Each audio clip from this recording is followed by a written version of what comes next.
Hello, hello. My name's Jamie, and right now I'm sitting in the churchyard at the church in Deptford where I work. And I found out just now from the church warden that the church is 294 years old, and that they built it before there were any roads. And if you can see it, it's this beautiful limestone building, and they built that without modern machinery, which obviously most amazing things from the past have been built without modern machinery, and we've got fantastic documentaries nowadays which tell us how they made these things, but it's still quite remarkable. And the way it's just standing there, and it's just so still here.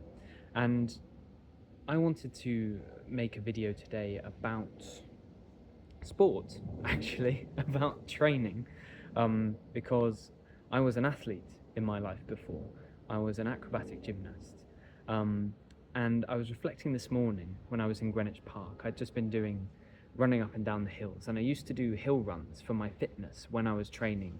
Actually, before I was training on the British team, before I was training at a high level, it was prior to that, in the days where I knew I wanted to be on the British team, and I knew I needed to be really strong. I knew I needed to be really flexible. I knew I needed to be really fit, and I would do hill runs, and I did them quite a lot actually down in Dorset or Devon where I grew up.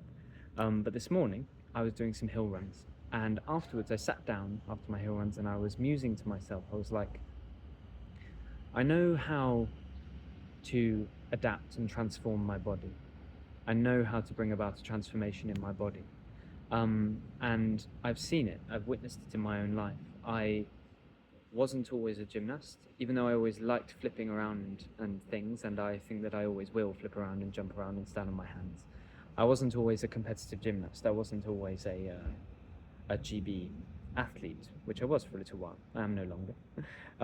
But I worked and worked and worked, and then I was. There were British flags uh, on my training clothes, and I went to international competition.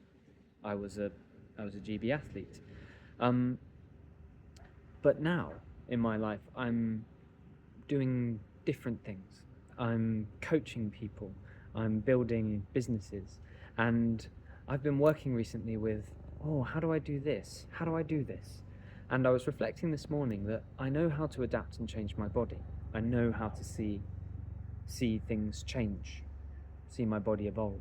And I asked myself, how do I do this? How do I always know what to do? Now, obviously, at this point, I've had a great deal of experience, and I fundamentally trust that I know how to move myself forward, and this is how I can work with work with my clients. But I was investigating this morning. How do I know? And it's really that there's this part of you, this quiet part that is the same now as will be when you've seen this evolution, when you are experiencing your body in the way that you would like to, or as fulfilling that vision of this thing that you'd want to do. So for me, that was I wanted to have a Union Jack on my competition leotard, and I wanted to compete on the highest level. And for me, that wasn't doing that, was experiencing not doing that. It was a reality for me that I wasn't on the British team. It was a reality for me that I couldn't perform the skills on the high level that I wanted to compete there. But it became a reality for me that I could perform those skills in my partnership with my training partner. It became a reality for me that I was a British gymnast. And now it's a reality for me that that's in the past, and I don't really mind an awful lot about it anymore. But I do mind about other things. There are other things that I'd like to see evolved. And so I got into this notion of this part of me that's experiencing this body right now is the same part of me that will experience me in the future.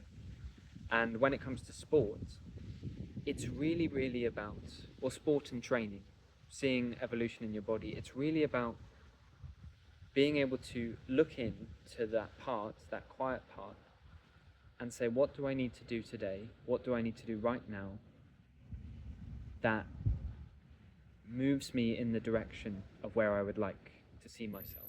And now I want to dispose of the idea of direction, because this part of you that is going to experience what you want to experience in your training, whether that's, building a new skill. I'll talk about skills because I'm a skills coach. Maybe you want to do a muscle up, or maybe you just want to do your first press up. Maybe you can't do press ups and you want to be able to do them.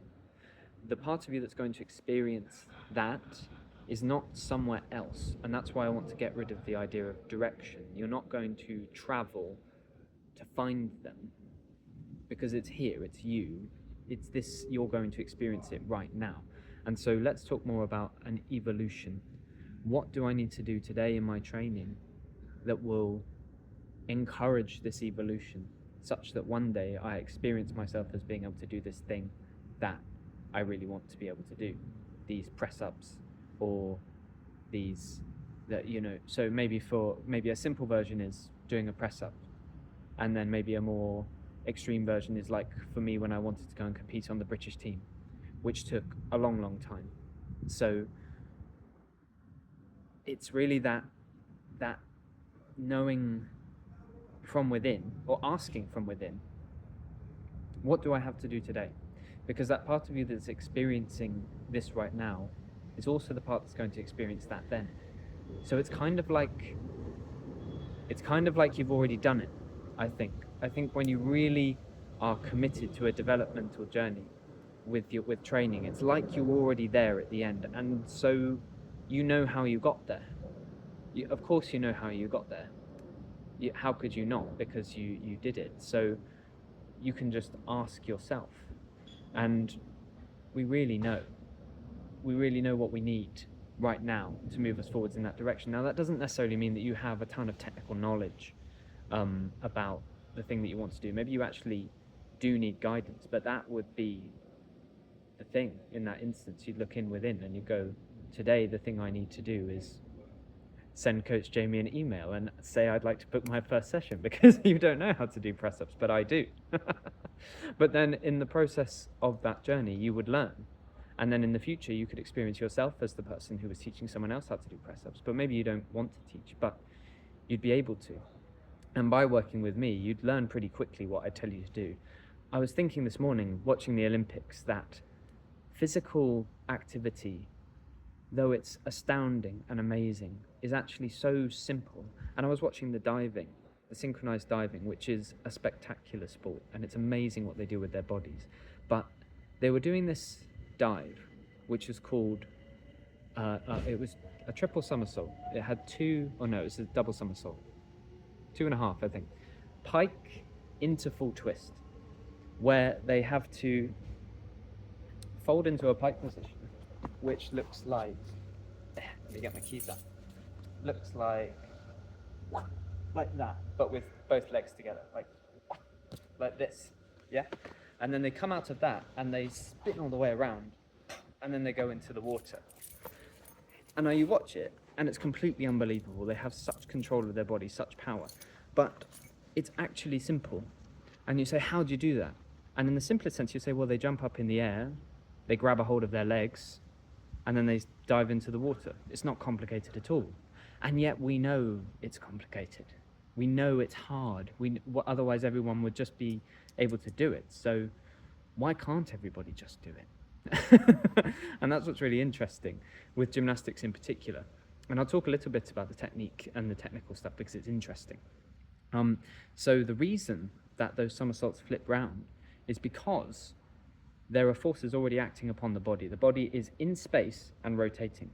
And you might have, if you've ever been on a merry-go-round, or like a roundabout in a playground as a child, pulled yourself in, and as you've pulled in, you accelerate. So that's all that's happening there. There's already rotation happening on this body, which is in a straight position. And then they fold in to this shape, which means they get tighter in towards their middle, and that rotation accelerates.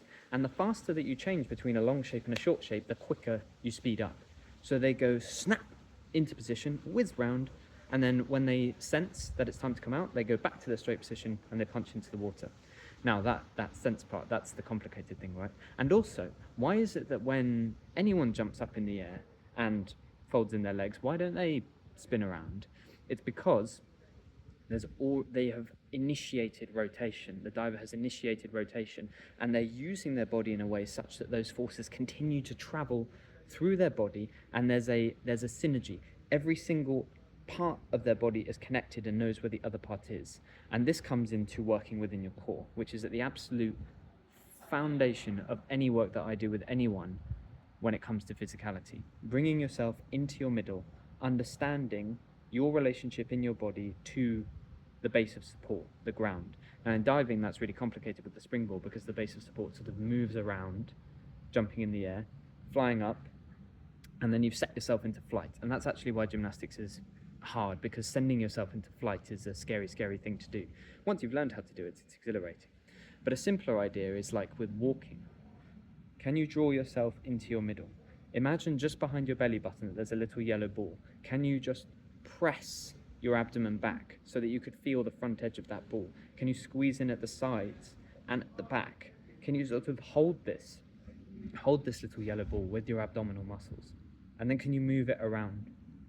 And as you move it around, can you feel your weight move? And you'll know that because if you're standing or sitting, the pressure of your weight on whatever is touching the ground will change. You'll feel it more over here or more over here. And it's that working from the center and having complete understanding of where your body is. That's how a gymnast performs amazing skills. That's actually how a runner keeps running in the same stride pattern. That's how an archer stabilizes themselves. It's how a martial artist understands where their opponent is in space, and it's just how we work. It's how a body works, to center yourself and understand your relationship to your base of support. Anyway, I've gone slightly off on it, but the point is that from that center, you can do whatever you want. Now, the body takes time to adapt and change, so getting up to a skill level to compete on an international stage took me 7 years, but it needn't take 7 years to learn how to stand up straighter and to learn how to do press-ups or to enjoy your body more. And I just love to guide people on these journeys, because seeing the evolution of the body and the person who's inhabiting the body, the person who realizes that they are going to do it, and then one day they do it, that's just so rewarding. It's so spectacular. And that's very much why I've started up this YouTube channel, because I would like to speak to and coach and guide more and more of you. And I'll be making more and more videos to share my own continued training, because training is just a part of my life, which I love. And yeah, so I'm very much looking forward to uploading more and more videos.